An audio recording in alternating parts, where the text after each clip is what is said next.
Alright, what's up guys? My name is Zack, and today I am driving a 1996 Suzuki X-90. Up front is a 1.6 liter inline 4, and down below is a 5-speed manual transmission. Now I am super excited to be driving this X-90 because this is one of the strangest, one of the weirdest, one of the most underselling vehicles of the 1990s. It is a two-door, two-seater SUV with T-tops. And so today I'm going to be taking you on a little tour of what the X-90 was and why it didn't really sell all that well. But if you'd like to submit your own vehicle and have it reviewed here on the channel, you can head on over to my website, zackpradel.com/submit. It's a quick and easy submission form. It takes under a minute to fill out, and I come out to you.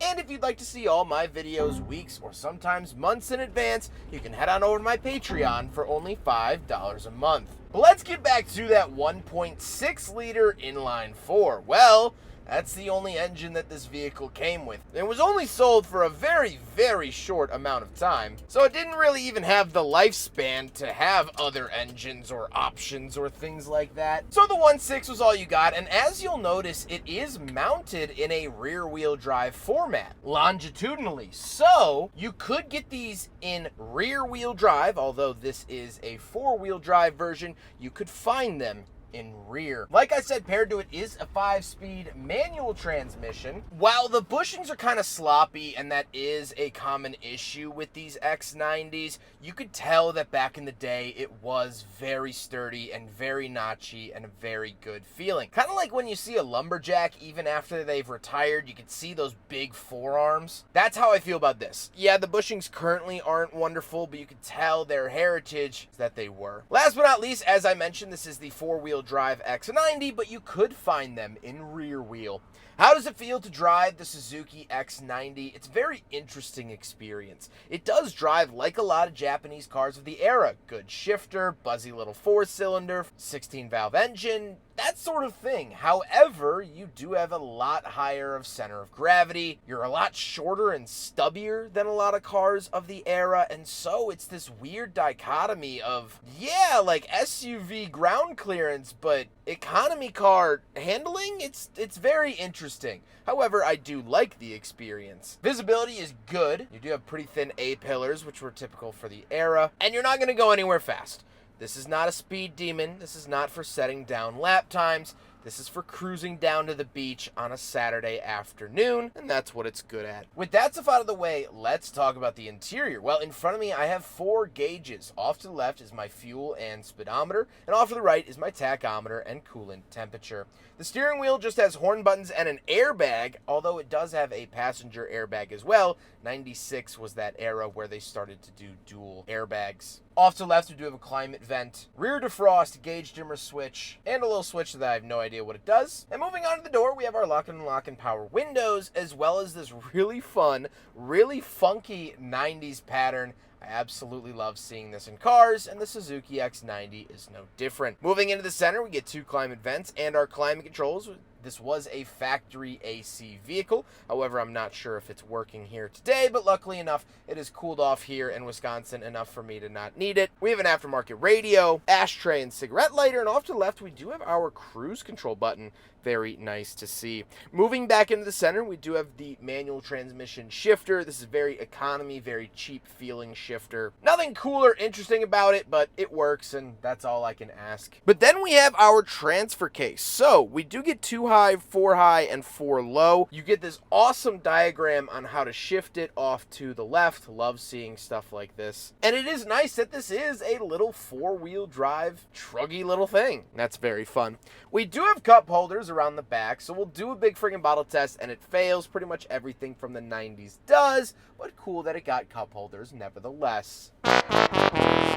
Now, the seats are leather, and they're nice, they're comfortable, and I do have a decent amount of space. I'm 5'11", not a small guy, and I fit in here pretty well. Because there are no back seats to try to cram in the back, you do actually get a fair amount of space before the bulkhead behind you. So very, very nice. You don't get really any storage behind the seats unless whatever you could put behind the seats, but no dedicated cubby space, and that's okay. However, we do have a trunk, so let's go hop around back there. All right, around the back of the X-90 from Suzuki. We do have the key here. And there you go. That is the back side of the X-90, more so the trunk. Not anything too crazy. I do like that you get the spare tire of shame. A lot of Japanese cars in this era, 80s, 90s, they had spare tires that they would make yellow. I truly believe this was to shame people into actually getting their tire fixed because it was so obvious that they were on a spare tire, but that's just my own theory. Other than that, you get nothing much else. You do have a tire storage instructions on the underside of the trunk, so very, very cool to see that. But overall, that's what's in the back of the X-90. Not much, but something. Pretty decent amount of trunk space for not having back seats. Now we gotta talk about the looks, and I do think that it's a little 90s, just like the little round headlights and the color red. We don't really see red cars like this much anymore. The overall design, it's a two-door, two-seater. Very, very cool. I have to imagine that if they lowered this down to the ground and made this a sports car, it might have sold better, kind of competed with the Del Sol maybe. And I do think the taillights actually do kind of look Del Sol-y or Honda Civic-y, which I think is an interesting little characteristic.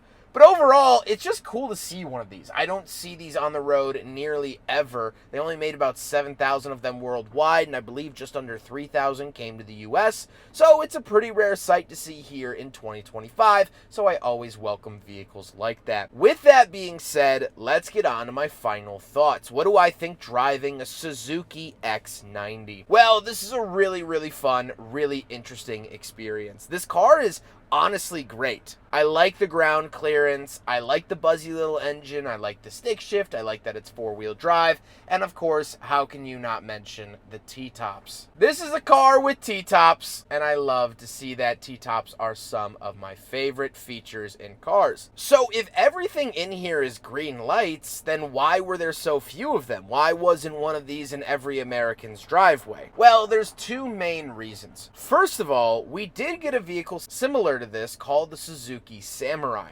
I drove one of those up in Detroit late last year, and basically, whether it was true or not, those got a reputation for being very tippy vehicles. They had a really short wheelbase. Some people say it was Jeep behind that campaign, and they said that those were unstable to try to boost their own sales.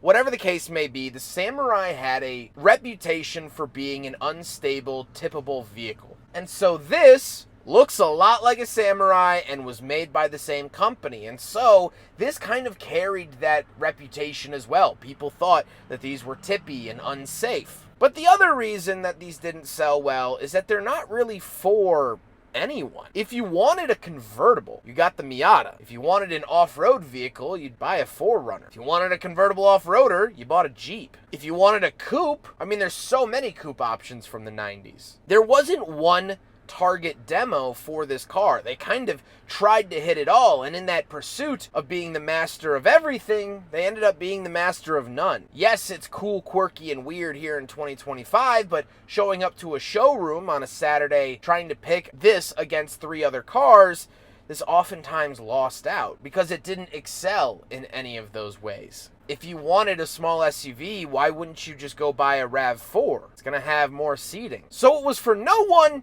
except the owner's grandfather. The owner's grandfather bought three of these brand new.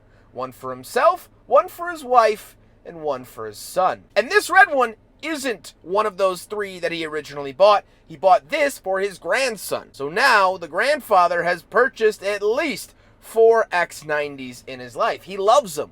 They're the best. They're his favorite automobile. And that's great. I love it when people find their calling, like the Murano Cross Cabriolet. It had a very small market segment, but for the people that did find it, this was perfect. This was Valhalla. This is everything that they wanted. They wanted a four-wheel drive, two-door, two-seater, T-top, rear-wheel drive, or four-wheel drive vehicle. This hit that nail on the head, but that nail is so specific that they just didn't sell these in big quantities. So unfortunately, we only got a handful of X-90s in the States. And I do think that's a shame. I think these are pretty fun. And while they don't check everyone's boxes, for one specific person, they check all of the boxes. And sometimes That's more important. I hope you guys enjoyed the video. Huge thank you to Ben for letting me borrow his X-90 for today's video. Ben has been wonderful to work with. I was so excited when he reached out with this X-90, and he's not modifying it. He's not putting it on mud tires. He's not chopping the top off. He's keeping it as it is and as it should be, and I appreciate people that do that. But I hope you guys enjoyed the video. Don't forget to rate the video, comment on the video, and subscribe if you really liked it. Take care, guys.